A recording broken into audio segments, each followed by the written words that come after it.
Good evening, everyone. This is Veer Maheshwar, Charitable Trust, Latur MS India, organizing daily international webinar series. This series is running from last under the mission of Women Empowerment Series. If you see the list of speakers invited and joined here, you will see that mostly the speakers are women resource persons and they are joining from India and abroad. With the support of the participants and the speakers, we are running this series. The topics related to education, law, environment, technology, health, mindfulness, every topics are accepted here. Today, on 1st August, we have invited Harsha Gandhi ma'am, IIM Indore, IBEN Asia Pacific, and the topic is Beyond Artificial Intelligence, why trust will be most valuable currency of the future. I welcome you, ma'am, from my organization and from all the participants, those who are joined here. I also welcome all the participants. I am seeing on the screen uh, BN sir, Sri Shivkumar sir, and all those who are joined here. Today's speaker is equipped with IIM Indore leadership and change management traditionals, strategies, and visionary international school leader with 12 plus experience of the teaching across IB and Cambridge educational framework. She established the head of the junior school at Orchid International School, Hyderabad, overseeing three verticals IB, PYP, Cambridge Primary, whole school sports, and leading with high performance teams of 60 plus staff, while nurturing the holistic development approximately 850 students and families, and published through Connect ED Leader and North Elinja Education. She is experienced and in this educational field, she demonstrated track record of transforming school cultures, driving institutional credibility, and delivering measurable academic outcomes. She is certified IBEN workshop leader, NEASC CIE accredited visitors, and IB evaluated leader with deep experience expertise in school improvement, strategic planning, and sustainable organizational change. A committed champion of safe and equitable workplaces, having served as a both IC member and presiding officer under the Prevention of the Sexual Harassment, that is POSG POSH Act. This is the experience, and we are very much thankful such experienced teacher is joined here and accepted our invitation. I request you, ma'am, you can start your speech now. Thank you.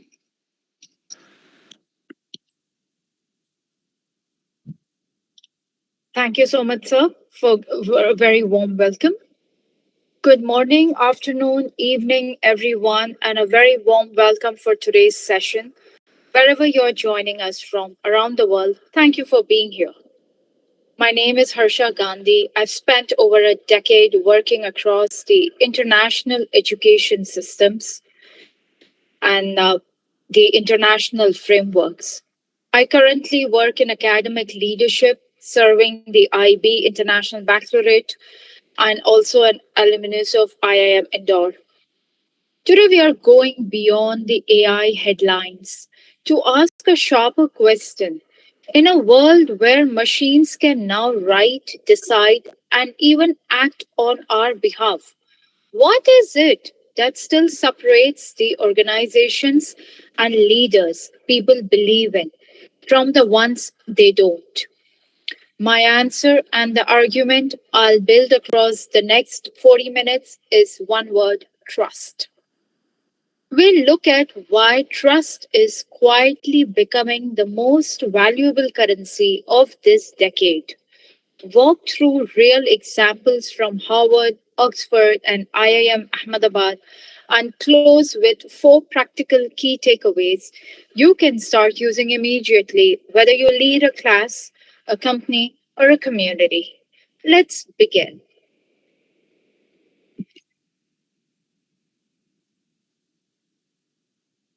If AI can think, decide, and act, what's left for us? Let me start with a question for you all to ponder in your minds. I want you to actually sit for a moment.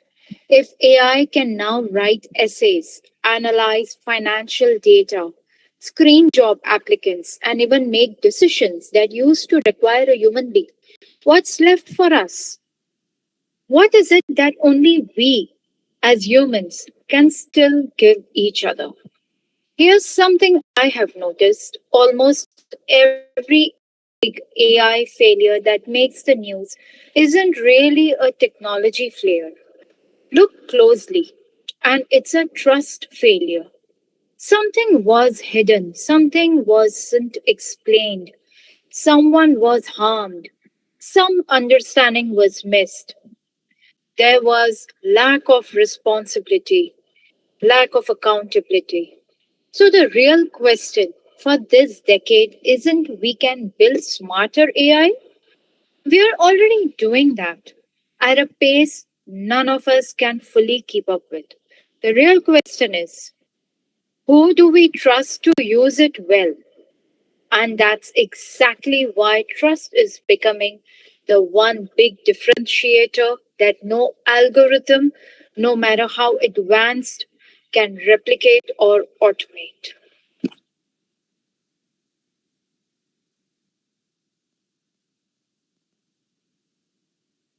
Next slide.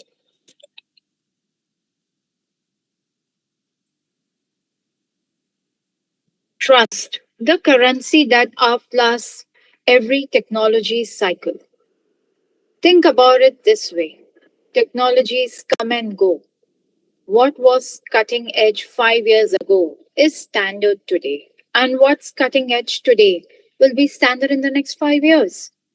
Technology becomes a commodity, cheap, replicable everywhere.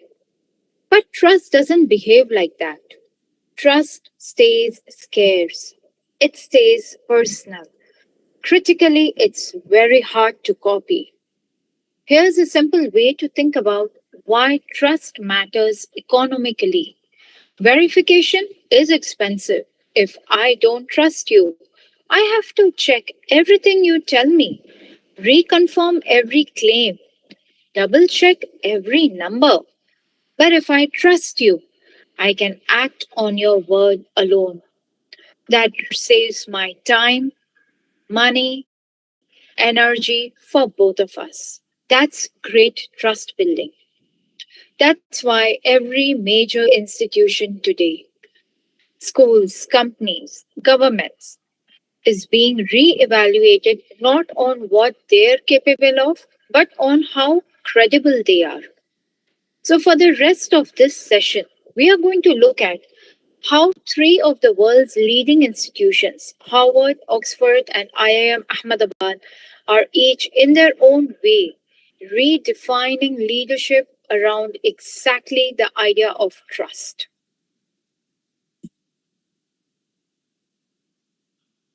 What do we actually mean by trust?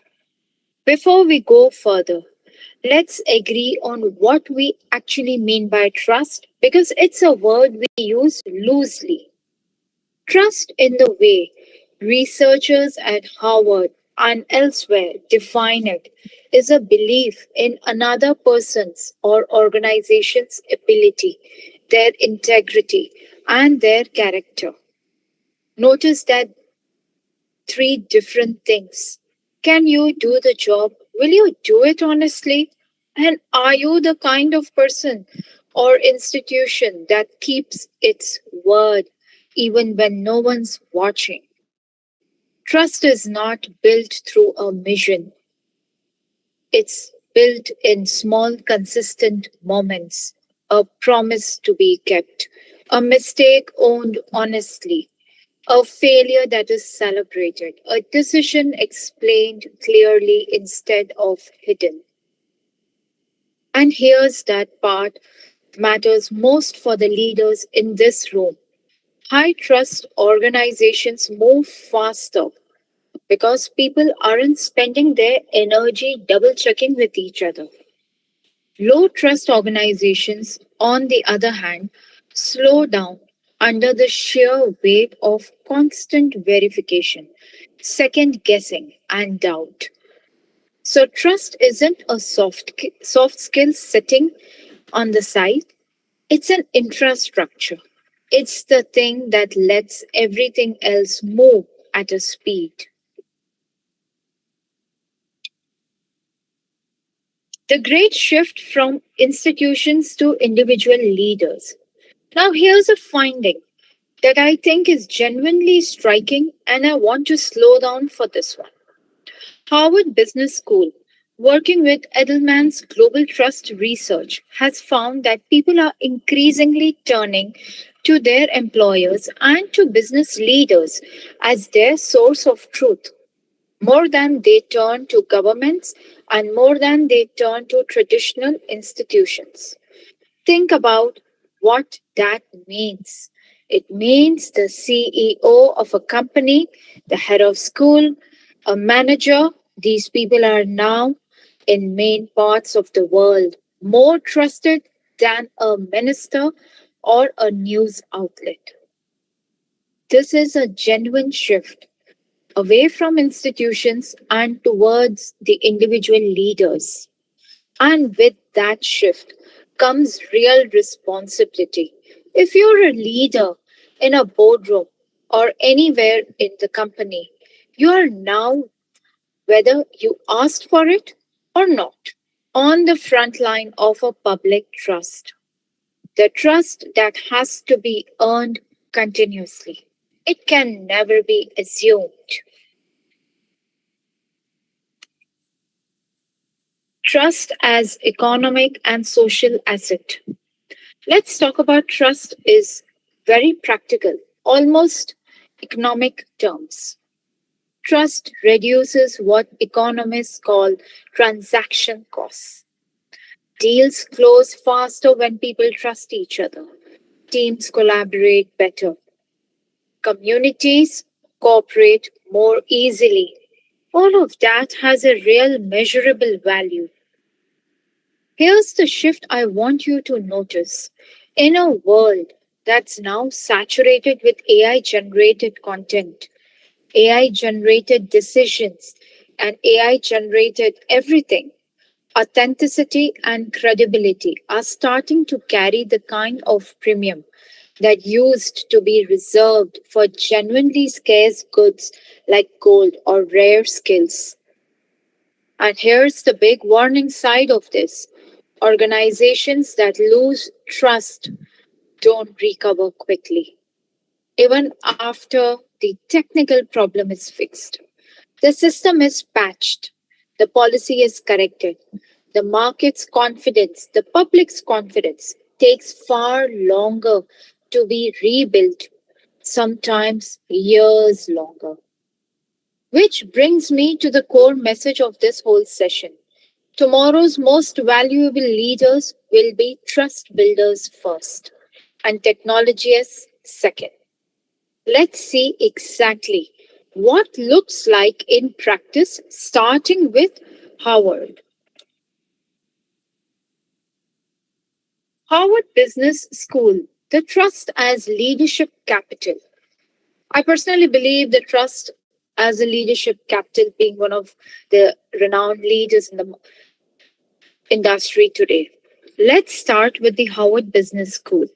In their 2026 Global Leadership Study, Harvard names trust as one of the most vital forms of capital a leader can hold today, right alongside financial capital and strategic capital.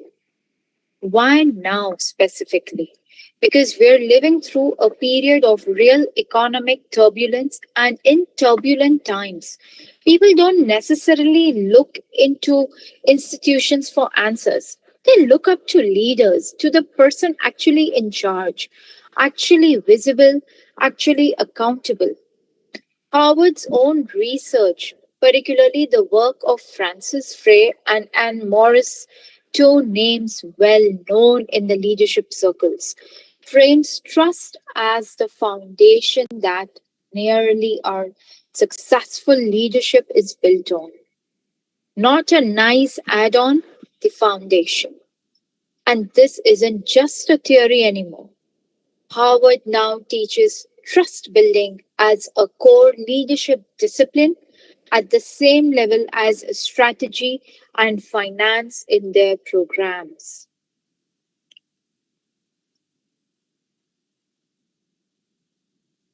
When AI breaks trust, let me tell you about a case Harvard now teaches because I think it captures this whole idea perfectly.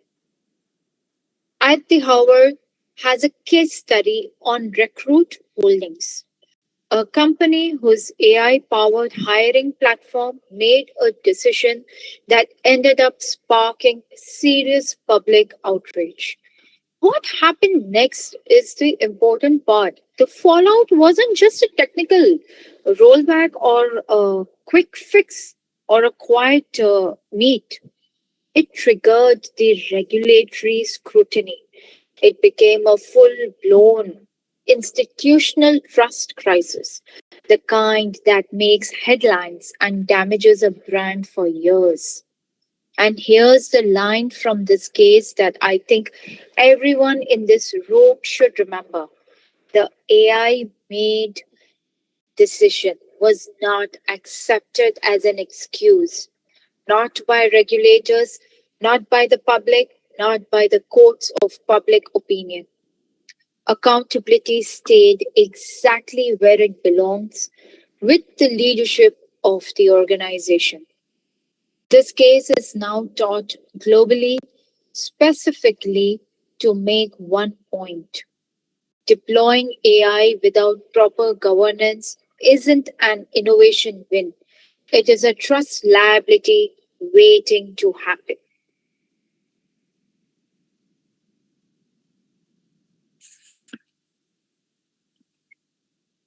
Let's look at some of the Harvard lessons for leaders. So, what's the actual lesson leaders should take from this? First, deploying AI without transparency doesn't just risk a technical failure, it shifts the entire risk profile toward reputational collapse, which is a much bigger, much slower problem to fix. Secondly, recovery from a trust crisis always takes longer than the decision that caused it. The damage happens in a moment, the repairs happen to be taken for a very long journey that's over years that one can't imagine. Thirdly, this is the big one, leaders must own AI driven outcomes personally. You cannot automate away accountability.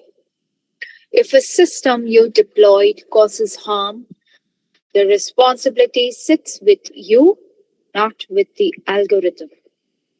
And finally, trust building has to be designed into your systems from day one. It cannot be something you bolt on after a crisis has already happened.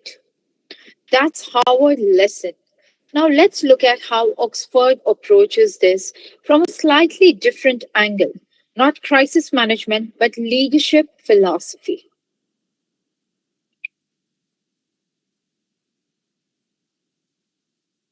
The Oxford said business school, leadership over technology. The Oxford said business school takes a genuinely forward looking approach to the same problem. Their AI strategy and leadership program is built around a single frame. AI is not fundamentally a technology problem, it's a leadership opportunity. It's worth noting Oxford has now been ranked the world's number one university for 10 consecutive years in the Times Higher Education World University rankings. When Oxford makes a claim about leadership in the age of AI, it carries institutional weight. Their approach centers on preparing leaders to govern AI responsibly, not just to deploy it faster than competitors, but their core message is one I find genuinely compelling. Leaders who understand people and understand trust will consistently outperform leaders who only understand algorithms. Capability, in other words, is no longer the differentiator. Judgment is.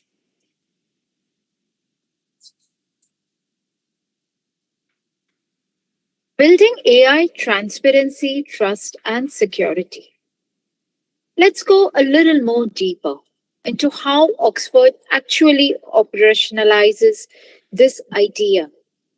Their executive AI programs places three things at the absolute center of responsible AI adoption: transparency, trust, and security.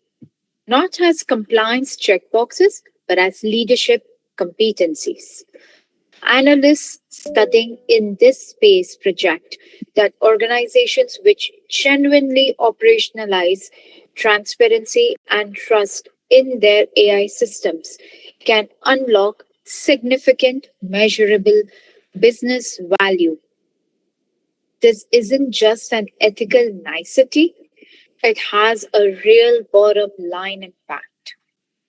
Oxford treats ethical AI use and regulatory alignment the same way as leadership skills that every manager needs, not something you outsource entirely to your legal or compliance team. And their underlining message is simple: AI's real advantage is only unlocked once people actually trust how it's being used, not a moment before.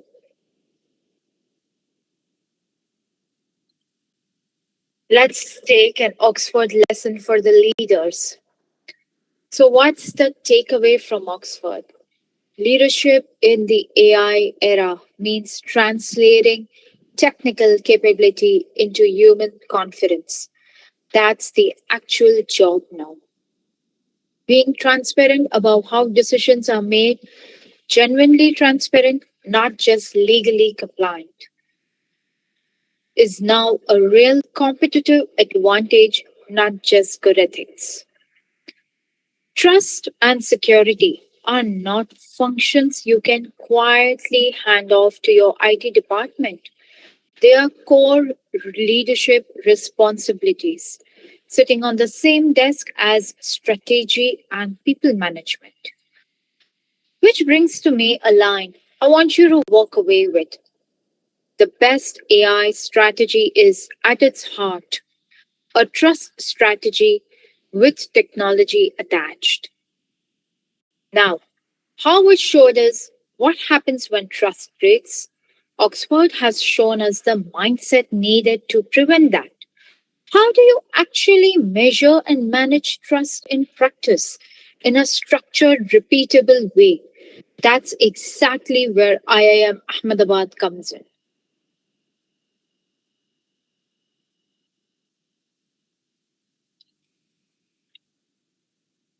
Bringing discipline to AI investment.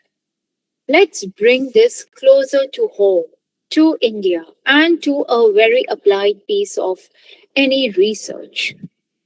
In 2026, IIM Ahmedabad partnered with Persistent Systems on a research collaboration that introduced something called the AI Compass.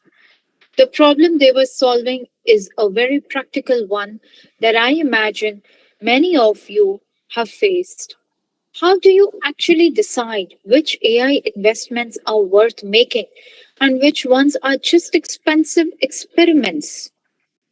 Their answer wasn't a gut call or a trend chasing decision, it was a structured framework, one that reflects a growing recognition that AI success depends on far more than just having a good technology or a good laptop or a good iPad in your community, organization, or a school. IIM Ahmedabad continues to lead applied management research across India's fast evolving digital economy, and this framework is a strong example of that leadership in action.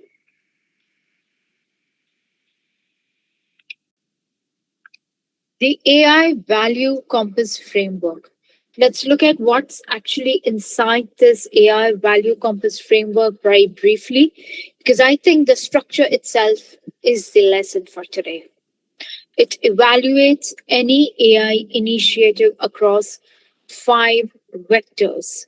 That's business alignment, people readiness, operational integration, data preparedness, and critically risk and governance. Notice that risk and governance sit right there as a core evaluation criterion on equal footing with the technical and business vectors, not an afterthought bolted on at the end of a project or a day one consideration. What made this framework really does is help leaders judge whether an AI initiative is trustworthy enough to actual scale, not just clever enough to demo well in a boardroom. And it signals something very important for all of us today. Return on AI investment is now being measured partly in trust, not just in efficiency. That's a real shift in how serious organizations are thinking about AI.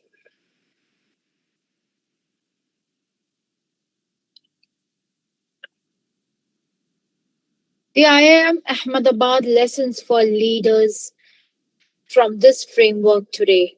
Firstly, people readiness matters just as much as data readiness when you're trying to scale any AI initiative. You can have a perfect data and still fail if your people aren't ready. Second, governance frameworks turn an abstract idea like trust into something measurable and manageable, not just a value you list in a company's handbook. Third, organizations that skip governance altogether tend to see their AI initiatives stall out or worse, quietly backfire in ways that are very hard to trace back to the original decision. Last but not the least, finally, the trust by design frameworks like one are fast becoming the new standard for responsible AI scale up. Not an optional extra for the cautious, but the expected baseline for anyone doing this seriously. That closes our look at all three institutions. Let's now put everything together into four practical key takeaways you can use starting today. Let's look at our key takeaway one. Trust is leadership capital. Oh, I just embrace this heading. Let's bring this all together into four takeaways. I genuinely encourage you to write these down because they are the practical core of everything we've covered. Takeaway one. Trust is a leadership capital. Trust compounds like capital. It erodes like credit, which means it has to be actively managed, not simply assumed to be there. The most future proof leaders are the ones who build trust deliberately on purpose, not by accident or good luck. In a world that's saturated with AI, human credibility is the one differentiator that cannot be automated away from you. And here's a thought I want to leave with every single decision leader makes either deposits into their trust account or withdraws from it. There is no neutral decision.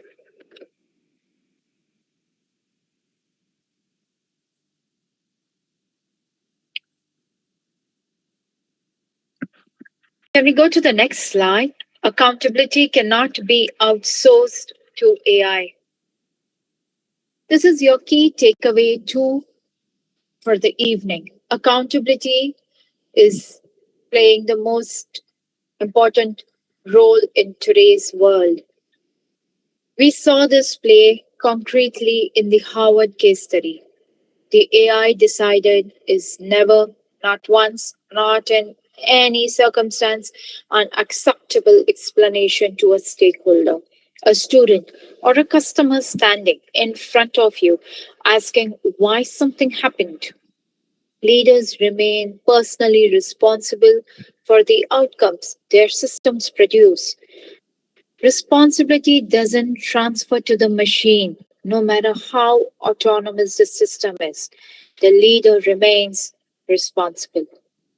Transparent decision making processes protect everyone in this equation, both the people affected by a decision and the institution that made it. I want to leave you with this line. Accountability is the bridge between AI capability and public trust. Without that bridge, capability alone means very little. Let's look at the key takeaway 3.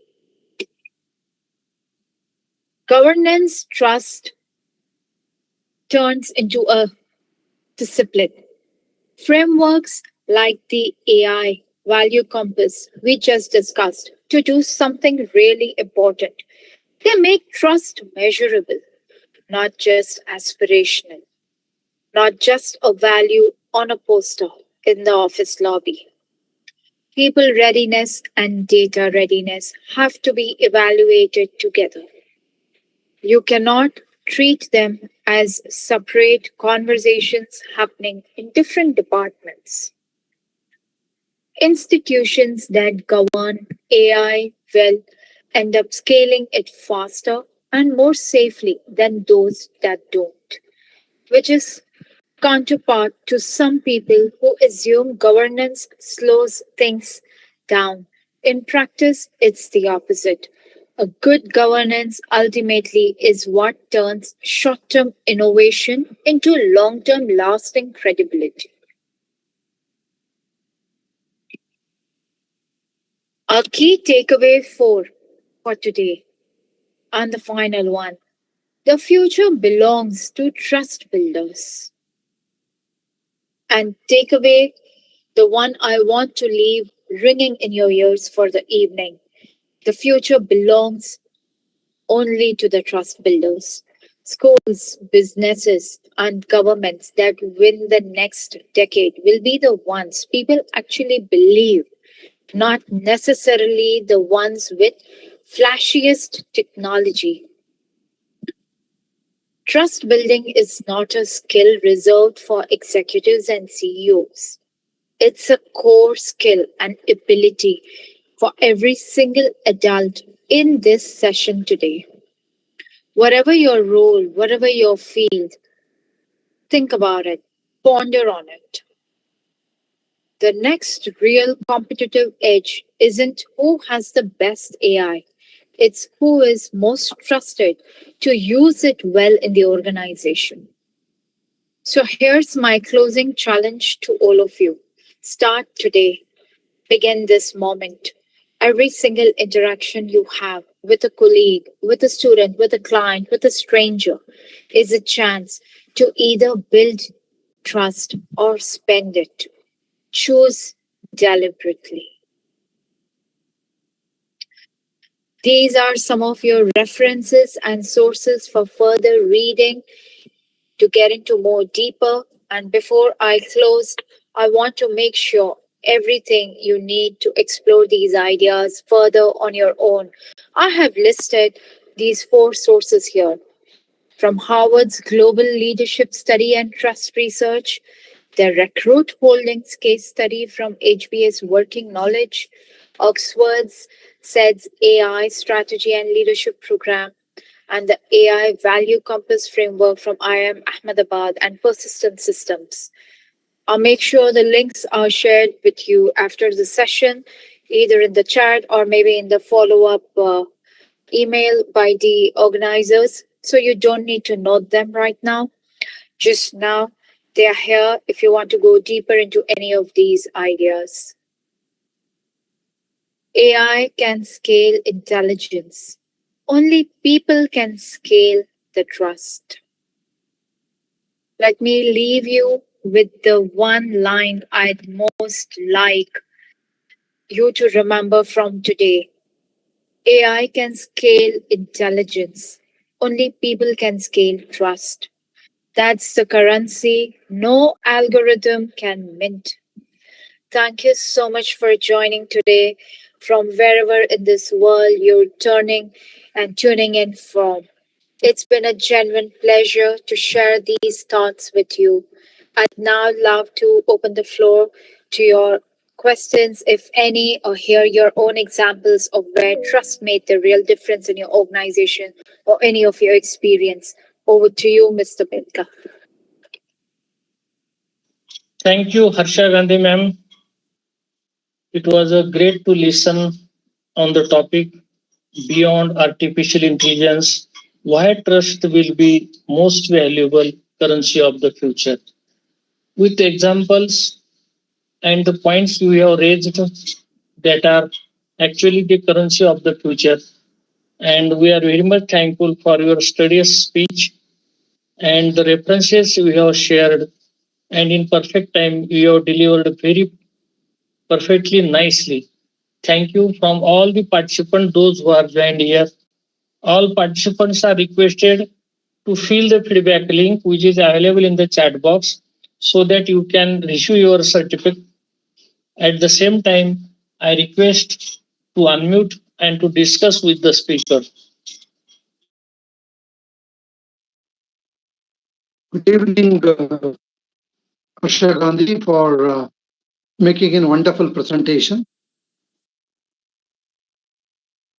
It was really a kind of thought-provoking session. I'm Dr. Shivakumar, MBA professor, NSB Academy from Bangalore. And this is the, which much weighted topic all around.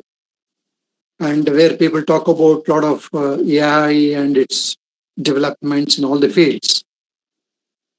And how we can initiate or how we can develop or believe trust in our colleague or our leaders in an organization. Whether the trust is top-down approach or bottom-up approach, ma'am.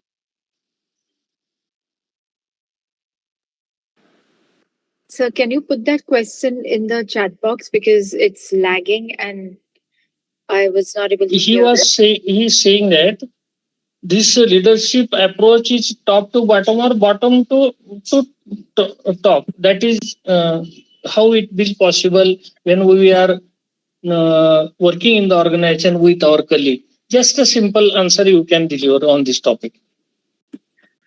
Well, leadership approach in my terms and from what I have been raising it, that every human being is a leader in itself. We don't look at an approach from top to bottom or bottom to top. We look at mainly at the trust and how are we taking our relationship in that. So I'll give you a small example that usually the strategy that I follow is when I'm joining any new organization, without looking at anything else, the first is looking at building trust, gaining trust. And that can happen only by building relationships. So that's how we look at it. So every individual is a leader in itself.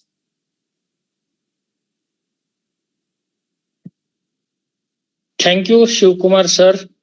Being an internet problem, I have communicated your problem with the speaker and she answered very perfectly.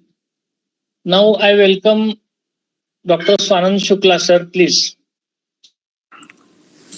Good evening, Dr. BETKAR sir. Good evening, ma'am. Thank you very much for your insight in this subject. trust, faith, these are the very important terminologies. When we are going in a market, we purchase something, it is only on the trust and faith. We know the quality, because of the name, and that trust is they have developed. So it is said that, we have to, when we are developing trust and faith, it requires years. And, with your some mistake or maybe some wrong thing, that destroys your trust in a second. So that is also there.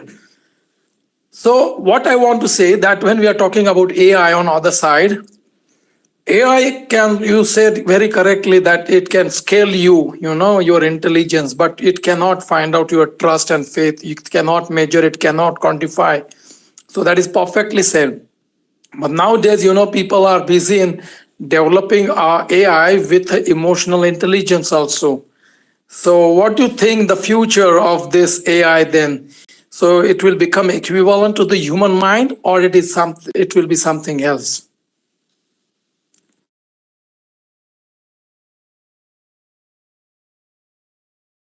Just unmute, ma'am. I'm so sorry about that. Well, that's a great question. Developing AI with emotional intelligence, whether it's going to be taking off the human, where of course the robots have been built.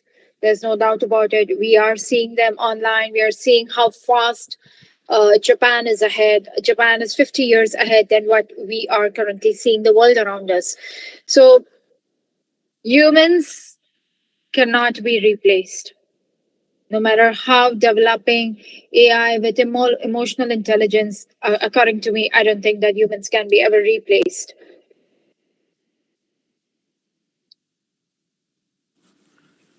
Yes, I've seen some robots, they can understand the tears, they can understand your emotions also.